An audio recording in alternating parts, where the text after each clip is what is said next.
How to reset Binance password. Hi everyone, this is Kate from Create Login and Delete.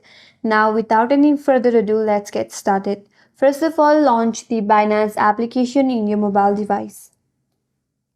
Once you open it up, you will land on this interface right here in my mobile device.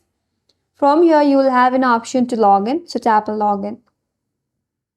Now, first of all, you have to enter your email or phone number associated with your Binance account. After that, tap on next. Or if you have registered using your Google account, simply tap on continue with Google.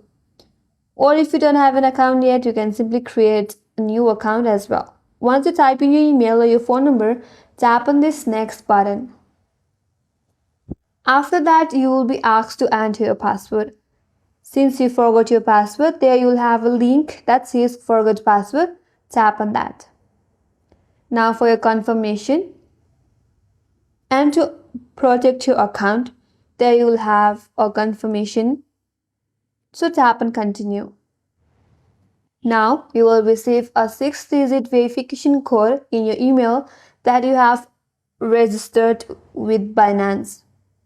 Now go back and check your email. After you get your email, simply copy the email and then paste it back to Binance. Here I have this pin right here and then simply copy and paste the code right here. Now once your verification code is verified, you will land on the next page that says reset password. So you have to type in the new password that you would like to create. And make sure that your password is 8 to 128 character, at least one number, and then at least one uppercase. Once you're done with that, again you have to confirm your password. So confirm your password down here. After you're done with that, simply tap on confirm. And with that, your password has been changed.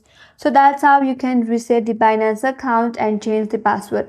That's all for today's video. Hope this video helped you, and if you are new to our channel, make sure to subscribe, like, comment and hit that notification bell icon. Thanks for watching and I will see you on next video.